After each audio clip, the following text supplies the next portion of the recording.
the great conservative movement of America and of our time. A brush fire of freedom that's being lit all over this country. We, as an irate, tireless American populace, will overcome the few radical leftists that control the levers of power today. Joe Biden's failed economic policies has given us inflation like you can't believe, and the border is in disarray. It's amazing how few of the people commenting on this have actually bothered to go see what's happening.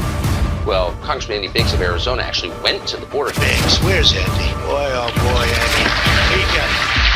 There's a guy. He's tough.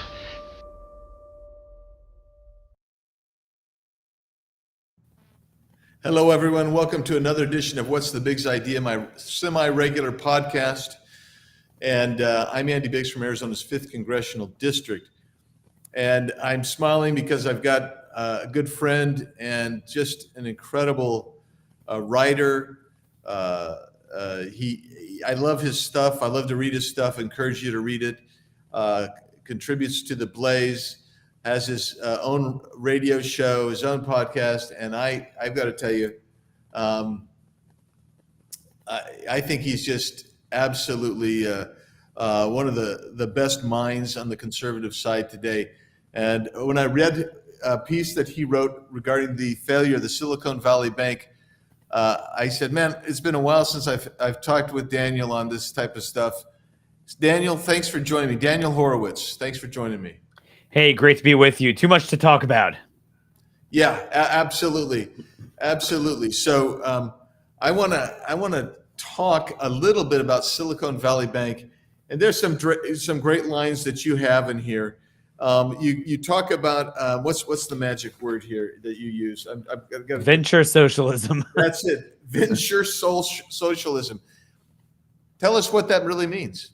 Sure. I mean, typically you have venture capitalism, which is venture capital is really the engine of ingenuity, where you see an idea that if only you had an investment in it, you let it go off the ground, it will not only be self-sustaining for itself, but actually will improve the livelihoods of others, create better products and services at a cheaper cost, and really make the world go round.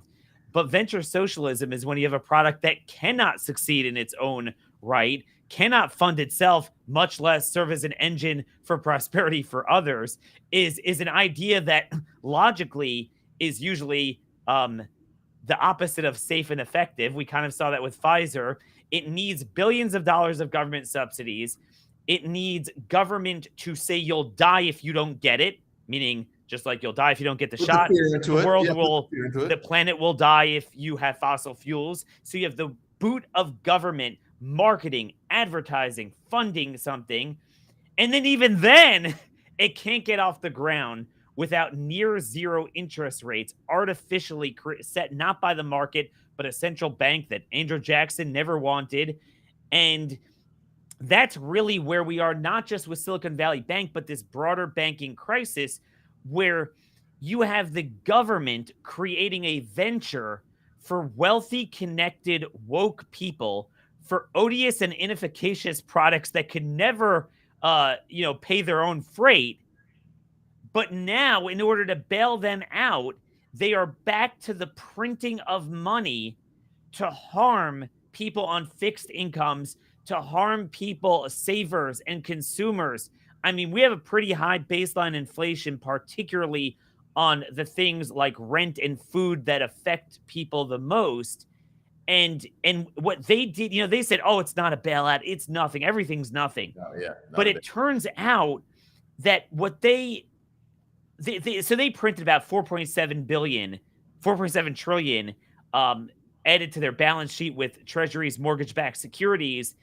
And they offloaded about 600. When you said they, you're talking Federal about Reserve, the Federal Reserve, Jerome, right. Jerome Powell, Trump's appointee in 2020 during COVID. And by the way, it's another thing that this is a legacy of COVID. This is another legacy of COVID, that they had to have near zero interest rates for too long, printed $4.7 trillion. So, well, what goes up has to come down. In order to deal with inflation, Well, they offloaded 600 billion of the 4.7 trillion. Now in 1 week, if you look at their balance sheet, they bought back 400 billion. So 2/3 of what they offloaded last month, they bought back in 1 week, That's right. all to bail out these companies that could never get a loan for a product that they're trying to sell, because they serviced about 62% of the loans for the solar industry. So when you say they, you're talking in this instance, Silicon Valley Bank was the primary driver of these crazy solar Green New Deal programs, right? And so the federal government essentially is propping up that industry, and they're getting their capital through this bank. It's like if you ever, do yard work, whether it's a bush, whether it's a tree, and you never prune it, it's all good. So what the Federal Reserve does is it precludes the natural business cycle of pruning that dead wood, the creative destruction, filtering out naturally what could not sustain itself, and they pick winners and losers. They will drive the economy into the ground. They will create artificial asset bubbles and inflation in order to prop up things that, despite all of the tailwinds for 15 years, still can't pay its own freight. Yeah. Okay. So I want to unpack a lot of what you said there. I mean, this, ladies and gentlemen, this is why I love Daniel, is because he has now given us probably a 10-hour.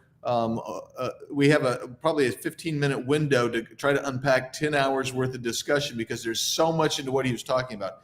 So I want to unpack a little bit about this, because let's talk about the inflation pressure. Inflation caused by outrageous federal spending. And it's kind of this recycle, right? I mean, so we're going to put outrageous spending, going to cause inflation. There's going to be collapses that come with that, because we're trying to fund these programs that don't work. Expand on that. So basically, in March, April of 2020, they put the country on a monetary ventilator. So what you saw with COVID was that they didn't give people the proper treatment, and then they put them on a ventilator, and it was the worst of all. They couldn't get off of it, but they would gradually waste away on it. It wasn't something that would heal them. And that's a similar thing to what they did monetarily. They made the economy reliant on monetary morphine to such a degree that we've never seen. It blew out anything Obama did during the financial bailouts, and Bush and Obama. And so you had about $9 trillion that was pumped into the economy. The M2 money supply grew by 43%. Deposits soared in the banks. Like you mentioned, half of it was from Congress, about half the fiscal stimulus, half of it was invented out of thin air with the Federal Reserve. Right. And now, I'm no economist, but I always thought the basic definition of inflation was too much money chasing too few goods. Well, this was the worst of all, because they created $9 trillion of money, but they didn't create it with like a World War II style investment. Yeah. That's what Mitch McConnell said at the time. It's a World War II style investment in our infrastructure. No, it was $9 trillion to fund a shutdown.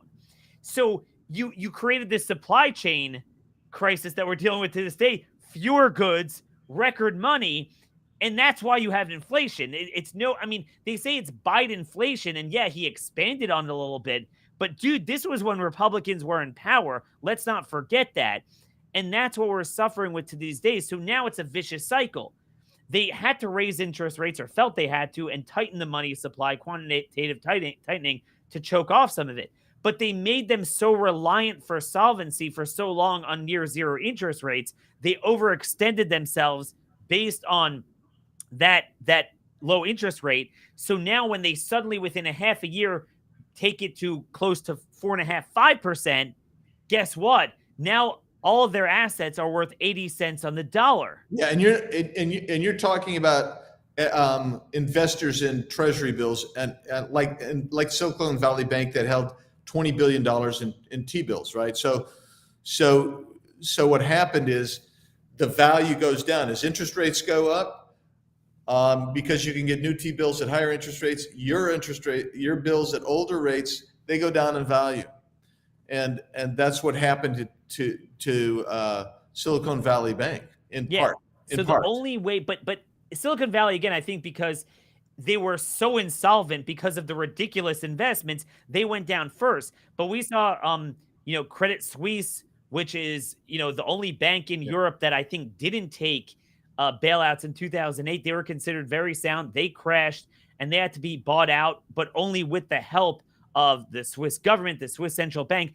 We have a situation where they could only sustain themselves on endless monetary and fiscal printing of money. So now they're caught in between bank solvency and record inflation. So it looks like what they're doing is the worst of both. They're still going to tighten interest rates. That's what they seem to indicate, that they're going to go up another quarter rate. So you're going to have the bank solvency problems, but they're printing more money, 400 billion so far. So that's going to create their record inflation. And what clearly we're headed for is a protracted period of stagflation, where you have the worst of both economic downturn and inflation, all because we propped up an artificial economy based on fake money.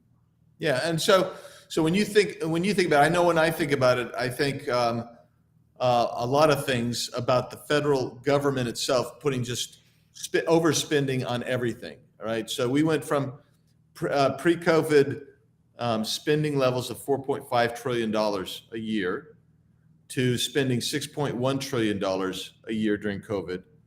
And so you essentially added 1.6 just off of that each of those years. So over $3 trillion in those 2 years. And there was not productive money. When I say productive money, I mean you're producing increased goods and services in the market, and that just generally adds to costs. Yeah. And the economy expands and it goes up. That's not what happened here. It was the classical definition of inflation being your currency is devalued, right? I mean, that's just really what happened. And that's what happened here. So tell me, did modern monetary theory, which many of my colleagues in Congress seem to believe in, have anything to do with this ridiculous idea? Because the Fed seems to believe in modern monetary theory. I don't know what their deal is, but they just believe that you can just keep printing money, and they do. They just keep throwing money out there. And I have to say, look, for a period of time, I was impressed as to how long they were able to keep it up.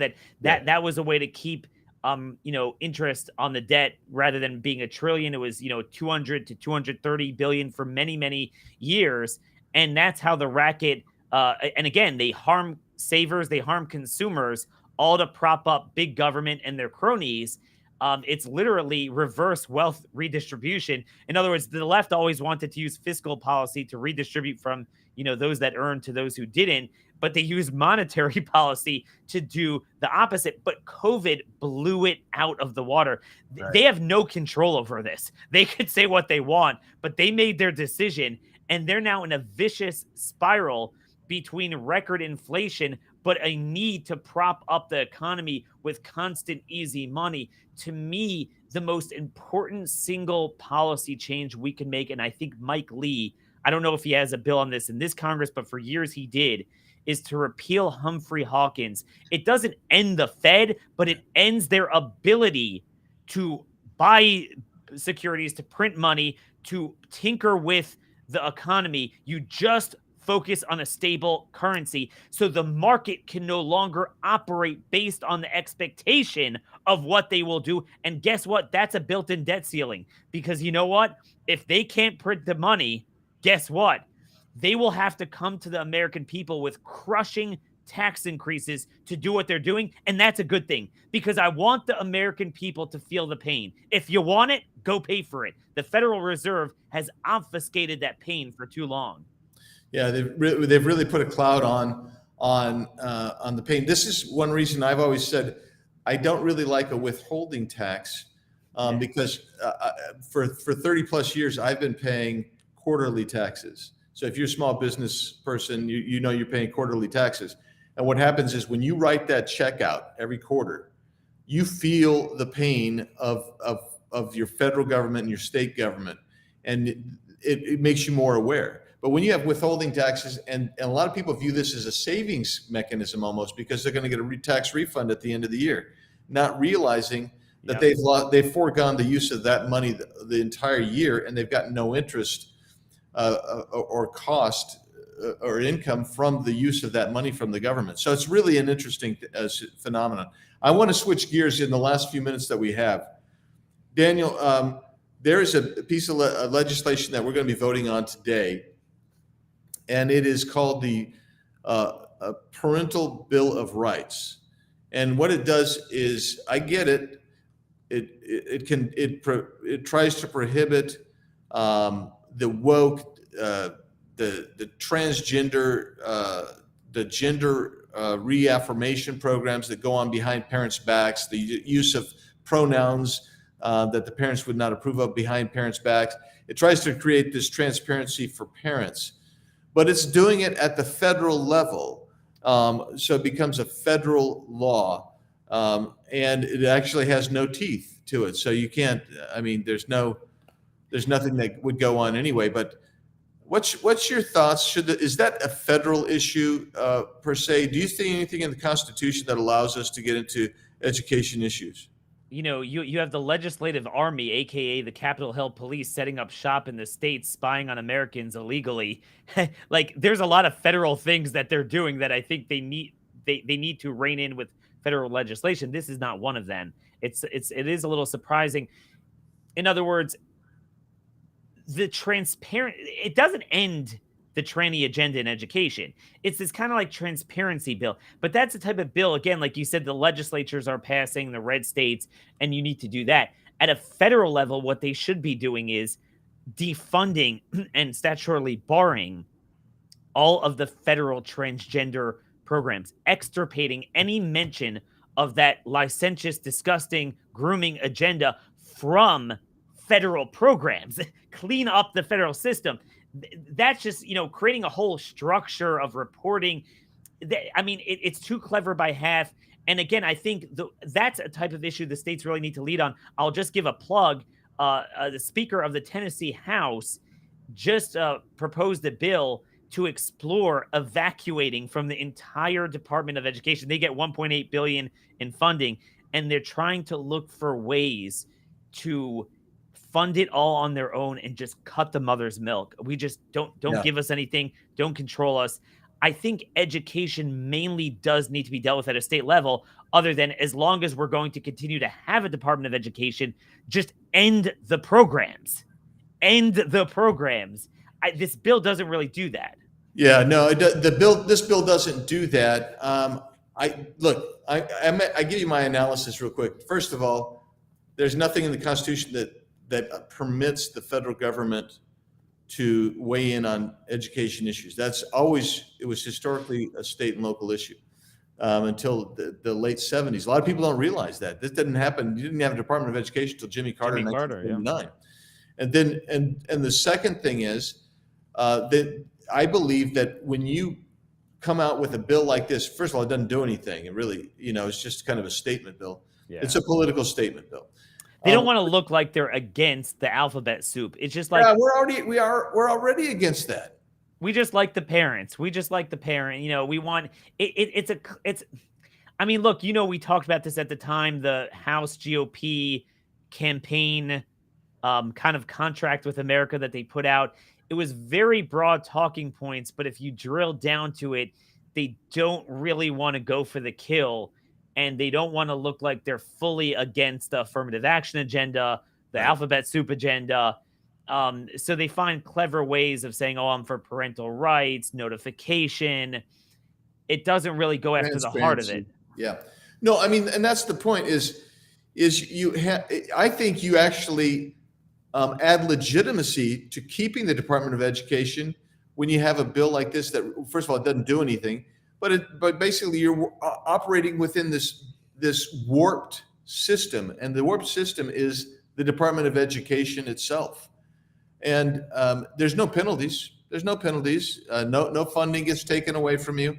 you just keep going and you add legitimacy. And quite frankly, you propel yourself further down a suboptimal path and you make actually leaving the path more difficult.